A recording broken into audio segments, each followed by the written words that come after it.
going there? I'm Drew Edwards from the Downriver Mop. And I'm Gory Vincent from the Walled Lake Penny Saver. And we're the Dollar Show Critics. We go to the theaters where the games in the lobby probably don't work to find out if movies are worth the price of $1. And they probably don't have a pinball machine. Probably not. That's a travesty.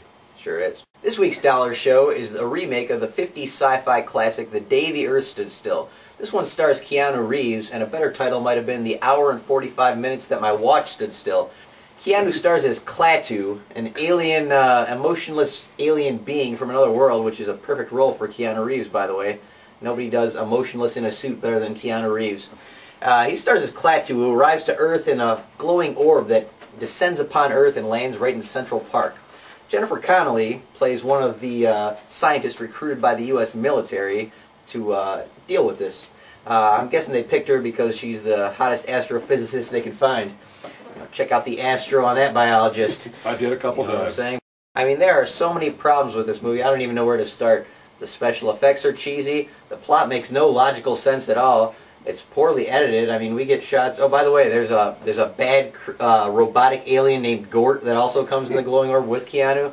And this is one of the cheesiest, unfrightening monsters I've seen in any sci-fi movie. Basically, what I'm saying is this thing makes Independence Day look like a masterpiece. In the rankings of movies about the end of the world and/or aliens, this is well at the bottom of the pack.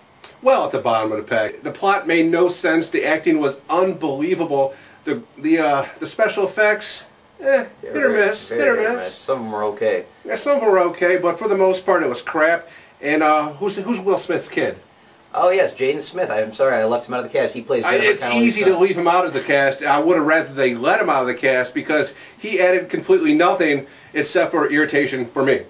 Yeah, I mean, he honestly, as a kid actor, he didn't do a terrible job. It's just that he plays one of those annoying kids that you really just... One of the brattiest kids I've seen on screen. He's obviously got to... I got to say, this is just one of those... There's nothing really rang true in this movie. This is one of those movies where, like, every military person or cop has a mustache. You know, it's just like... Something was just not right about but there was a bright point there. John Cleese did show up as the wise and noble professor and did a little calculation with Keanu, which was a little weird. But hey, he picked up his 100K. He didn't care. That's true. John Cleese did brighten things up briefly. But overall, the question remains, is this movie, The Day the Earth Stood Still, worth $1? I'm going to say not really. I mean... Unless you are a diehard Keanu Reeves fan and you've just I didn't know there were those. I think they are out there. I mean, the guy keeps getting work. If you're a diehard Keanu Reeves fan, you might want to get this. Or, you know, if you're a diehard sci-fi fan. But even those fans, I think, will be disappointed because the science in this thing is pretty suspicious. Definitely. So I say not really. I've seen better stuff on the Sci-Fi Channel. If I can't recommend this movie. I have to give it a no. Ooh. Don't go see this movie at all. Wow. It's maybe worth 50 cents when your power's out at home and it's raining. Maybe 50 cents, and just go there to go to sleep, really. Okay, so that's one not really and one no for The Day the Earth Stood Still. And this week's video pick is Flirting with Disaster, starring Ben Stiller in one of his earlier roles. Ben Stiller stars as a new father who has a little bit of trouble trying to figure out what to name his child.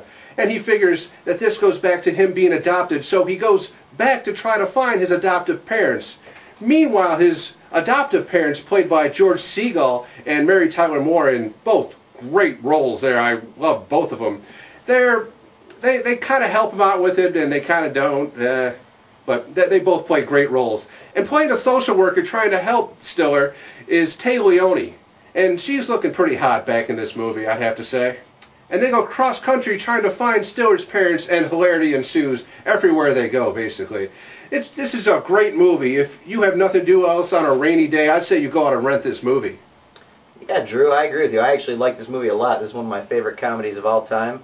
There is a great ensemble cast. You mentioned George Segal and Mary Tyler Moore. Oh, of course, Alan Alda, Lily Tomlin. Alan Alda and Lily Tomlin play great roles. Let's not forget Josh Brolin and Richard Jenkins as the two gay cops. I mean, they're both nominated for Oscars this year, and they're both hilarious in this. And let's not forget to mention Patricia Arquette, who plays Ben Stiller's wife, who's very funny in this also. Yes, yes. I mean, overall, there is some wacky stuff in this. It's one of those offbeat ensemble comedies. But I agree with you. I would even say, as far as if you're a Ben Stiller fan or just a fan of like really kind of offbeat comedies, then this is a buy it even. Not like that bullshit Night in the Museum. I agree. You can't go wrong renting it though. No, you can't go wrong if you just see this movie.